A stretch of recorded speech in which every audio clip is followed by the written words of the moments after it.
Good morning, everyone. As I was introduced there, my name's Paula Johns. I'm a social work officer at the Mental Welfare Commission. And for those of you that don't know what the Mental Welfare Commission is, it's an independent organisation set up under legislation. And we represent individual rights in relation to mental health law and best practice. So we publish a lot of advice and guidance in relation to mental health practice, both for all a wide range of mental health professionals, but including obviously mental health nurses. We are quite a small organisation, and we are a bit of a multidisciplinary team. So we're made up of psychiatrists, mental health nurses, and social workers. And the irony isn't lost on me today that I'm probably the only social worker in the room full of mental health nursing staff. What I'm going to talk about this morning is just briefly is a project that we've been working on since, probably 2016, in relation to a particular aspect of mental health practice, and that's some of the rights-based work that we've been doing.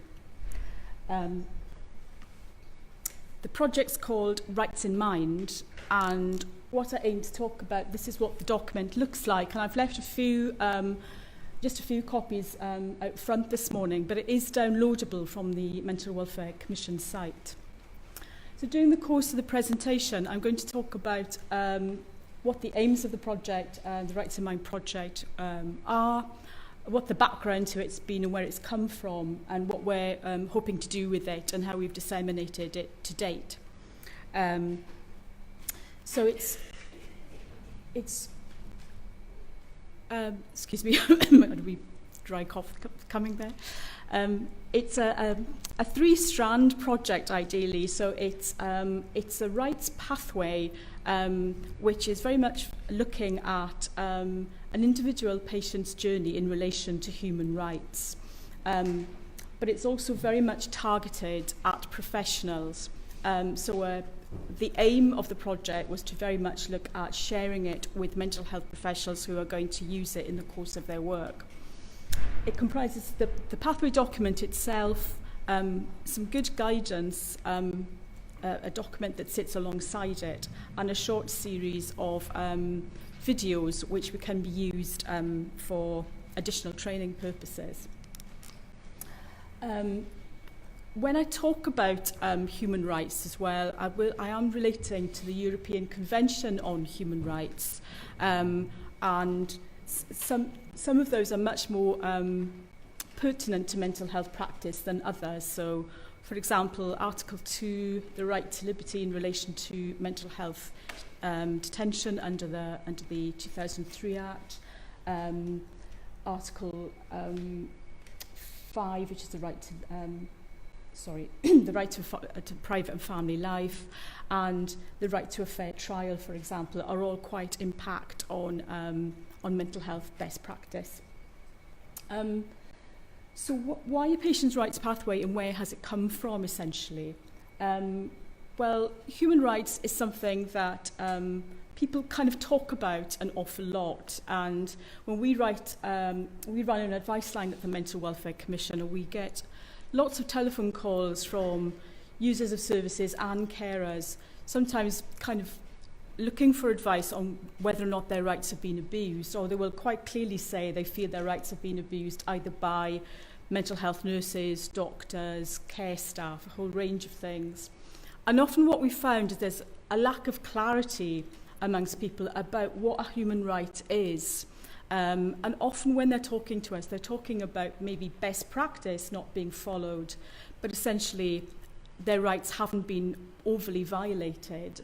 So we felt it was important to try and make that distinction, not just for people that use services, but also those that are providing services as well. Likewise, with mental health nurses and residential care staff, for example, we would get lots of queries around quite difficult areas of best practice, such as restraint of individuals in relation to mental health nursing, use of seclusion policies, etc., which is minimal, but it is still out there. And again, people would either be very clear that there were human rights involved in these instances, but would often get themselves very tied up in knots about how they implemented practice.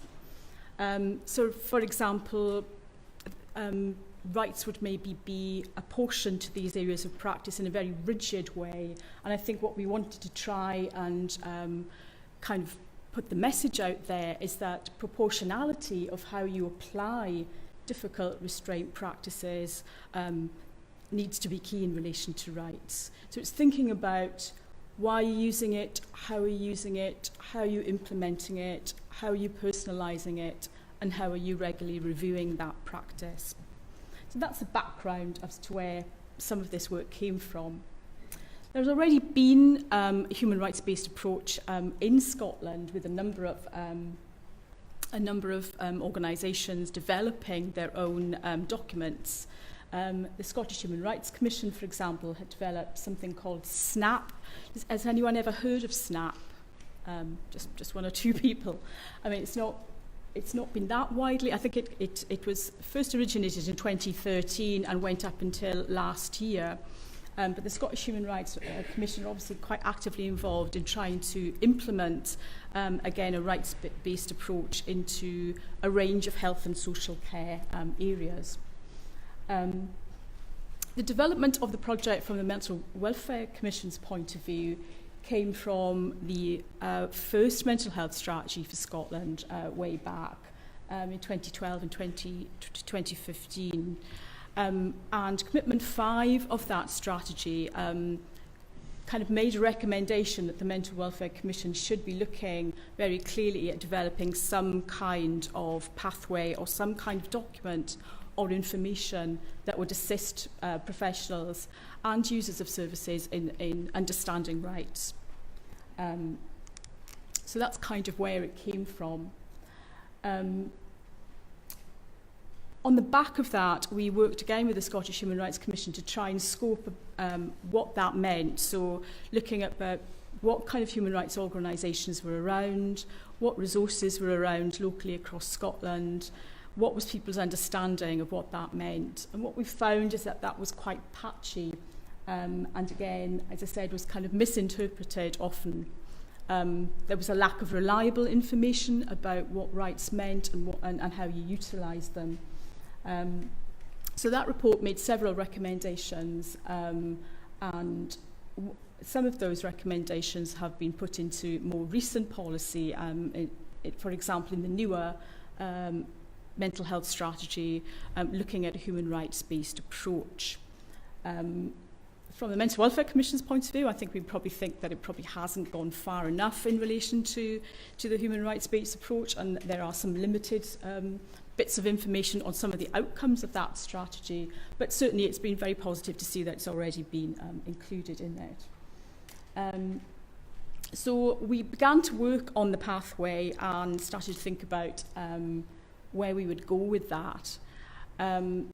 It's fair to say that we didn't have a clue about what it would look like, and even as we got together as an organisation, we found that people had very differing views of what information we should bring together into resources. There are some more existing policies and standards that were also being worked out around this time. So, for example, the Scottish Recovery Network, about a year prior to our launch, developed Rights for Life, which was a collaboration between themselves, the CME Anti-Stigma Organisation, and Vox. And that is very much a statement of what users of services would want their rights to be in the context of mental health best practice. And that's still out there, and you can find that online too. The National Care Standards for Health and Social Care, which again are a fairly recent publication, also have an underlying human rights-based approach. And I think there's some anxiety about how those are going to be implemented and how, again, rights are going to be put across standardised baselines for measuring quality of care. But again, it's good to see that they've been included into that documentation. So for our project, we took on advice from some partners in relation to some of the work, and we worked with the Scottish Patient Safety Programme, the mental health division there, who are obviously done a lot of work in introducing safety measures into mental health practice across the country. We had a representative from the Royal College of Psychiatry, so we worked with a psychiatrist from NHS Lanarkshire, who was very keen to promote some of this information and circulate it across her medical colleagues, who we find are sometimes quite resistant to the concept of human rights. And again, the Scottish Human Rights Commission gave us advice on making sure that we got the information right. We had quite a range of discussion amongst ourselves, but we discovered that primarily we needed to talk to individuals who use services and nursing staff about what rights actually meant to them. So we did hold a consultation event, which, as I say, included a wide range of people in the room to kind of talk about what that meant to them.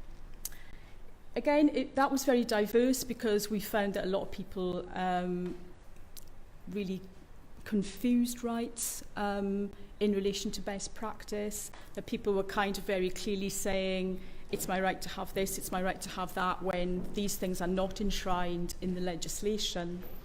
I think it was worth reiterating there that obviously the European Convention on Human Rights is kind of reflected within our own legislation in Scotland, certainly in the Mental Health Act, for example. The principles underlying that piece of law reflect a lot of the work of the Convention. So it was coming together and putting all those views into one.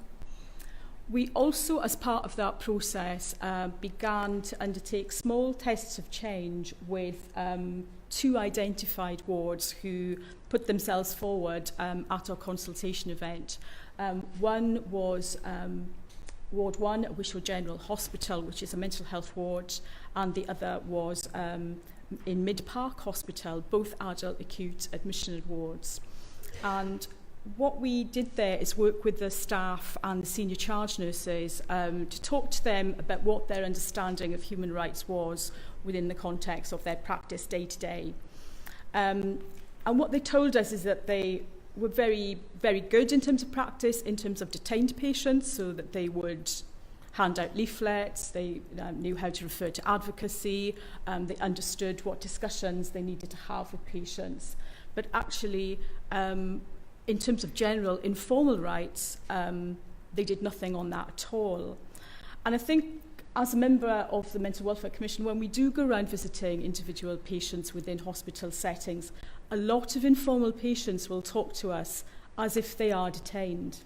So they will talk about going out on pass, not being allowed to do certain things, having their phone taken off them, again, when they're informal, and you can only do that under mental health legislation, and having all sorts of restrictions placed on them, sometimes for very good reasons, but occasionally for reasons that were very difficult to kind of argue.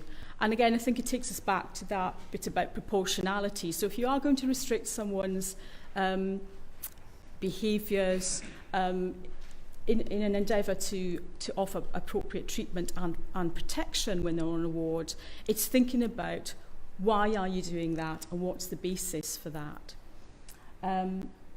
What the wards did is that they decided they would both look at a small aspect of rights and rights-based work and to see how they could incorporate that within their own day-to-day practice.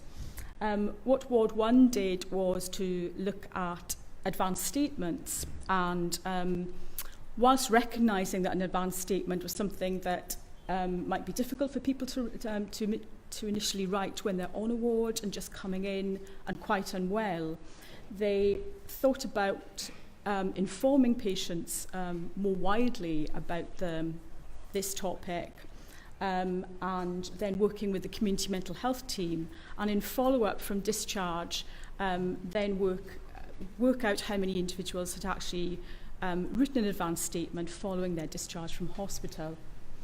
What we find in relation to advanced statements is that there's a very low take-up of this piece of work, and that not very many people have written down how they would like to be treated and what kind of, what kind of best practice they're looking for in terms of their own treatment. And again, when we've given out advice, we find that it's usually been very beneficial for those patients that have had a statement of how they would like their care and treatment to be, and it can resolve some issues when patients are on ward. I suppose just to make it clear, we certainly don't advocate that it should be a wish list of where people would want to be, where they want their room to be, where they want their hospital to be, which actual bed they want to be placed in, because we do get that sometimes, and I'm sure you do too. But certainly that piece of work really kind of raised the awareness of advanced statements and got more people thinking about their own care and treatment. And that work was done with a peer support worker on Ward 1. Mid Park Hospital decided to look at informal rights for patients, so they spent some time thinking about what information they should be sharing with patients on admission, and they did a questionnaire amongst their staff group. A lot of the nurses on the ward were saying that they didn't particularly know what informal rights meant, so they did their own internal training, and they've also developed a leaflet, and they've changed their admission leaflet in relation to informal rights on the ward. So they were very good topics that kind of incorporated some of the stuff that we're trying to get to within the rights pathway. As I say, the aims were very much about, in looking at this work and targeting at mental health professionals to try and sort of demystify the bit about rights and to help staff understand it and to appreciate it and think about what it is. And also to try and understand and transmute that information into patients and help them think about how they can claim rights for themselves rather than just doing that through advocacy. We were quite keen that it wasn't just another leaflet, so we have developed the pathway in a particular way in that it sort of identifies article rights above. It then has the piece of legislation into which it's incorporated, and we have a range of we have a patient's journey, so we're looking at rights for individuals who are living in the community and receiving treatment, who then have to go through maybe an admission process and coming into hospital, looking at rights during the time based on the ward, and also looking at rights in relation to discharge. It kind of looks like this in the opening page. So the overarching rights bits will be the generalised rights that apply to everyone, and then the other ones are much more specific, as I say, to the patient journey. And we're hoping that the document could be used by nursing staff and by doctors, allied health professionals and others to work through with patients. That's just another example of, as I say, what it looks like in relation to the articled rights and the legislation above. As I say, there are 3 pieces of work. There's a good practice guide, which is also available on the Mental Welfare Commission website. We did have some hard copies of that, but we're only allowed with cuts to have a very short publication run. So I'm unable to bring some. But because we felt that there was a lot of information and a lot of explanation coming from the consultation, we thought it would be good to have a guidance document which again is solely targeted at professionals to try and explain what rights are. So it outlines every single article right and legislation under various different pieces of legislation, actually, not just the Mental Health Act. It's also got case study examples in it, and when we're writing it, we're often conscious that a a lot of the best practice examples that we talk about in at the Mental Welfare Commission are probably gold standard and appear non-achievable. But actually, I think that we felt it is important to have those in, so that again we can look at the way best practice should be. We launched the event in May 2017, and we sent out a copy of the Rights Pathway actually to every adult acute admission ward in Scotland. God knows where they went, given that we do visit every ward across the country. We do see some copies of it, and I think that's the challenge for us, is that once we've been asked to develop a piece of, a resource by Scottish Government, essentially, it's then how you're going to disseminate that and what you're going to do with it next. And I guess one of the important things about coming to speak to a nurses conference is really that it's over to you really to kind of look at it and determine how you would want particularly to use it. And I think we're conscious that we're just not handing out a leaflet. We're kind of asking for a lot of probably more entrenched staff, and again probably quite a lot of entrenched psychiatrists, to look at rights-based practice. And I think that can be quite difficult. It is quite a big cultural change that we're seeking from people. Not everybody is comfortable in telling a patient that they have informal rights and that they, can leave the hospital if they want to, that they're not bound there by legislation. And clearly you would do that in a very safe, appropriate, mean way. But I think there's lots of anxiety about what rights can mean in practice, as I say.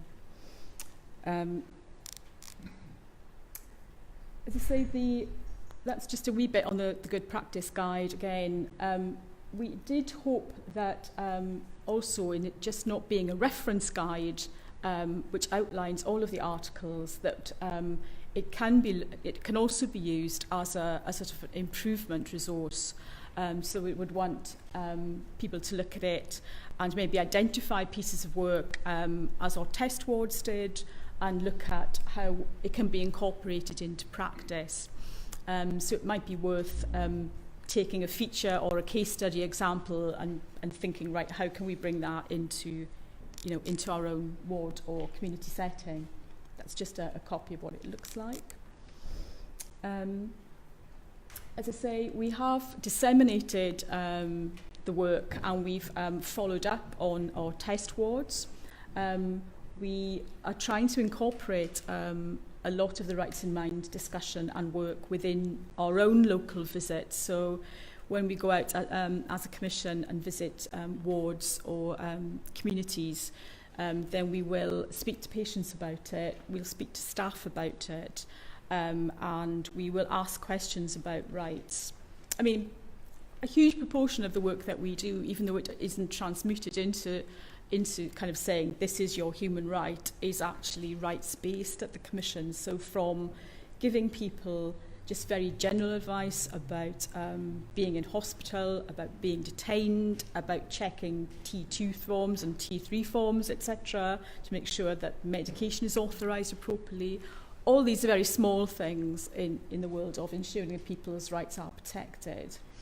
And we do see occasions where, fortunately they're not common, but we do see occasions where rights are sometimes violated in practice. And that can be very concerning. Usually it's not done in terms of any sort of willful intent or maliciousness, but it's kind of often the opposite, in that, as I say, there's a sort of rigidity applied to restraining somebody, or there will be a kind of a goodwill around keeping somebody safe, but often it's usually not lawful. We are looking at developing a Learn Pro module in terms of Rights in Mind. You'll know more about LearnPro than I do, although I've been tasked to write it with the nursing colleagues. So we are trying to get that as a module and put that onto our website and hopefully make it available across NHS boards so that people can work through rights in mind information and learn a little bit more about human rights within a mental health setting. And we're just about finishing that. We've got one or two, myself and a nursing colleague have got one or two changes to make to it, and then we're going to try and test it out on some nurses actually to tell us whether or not they think it's good, bad or indifferent before we launch it. So that's me. I'm conscious I ran through that because the minister cut into my time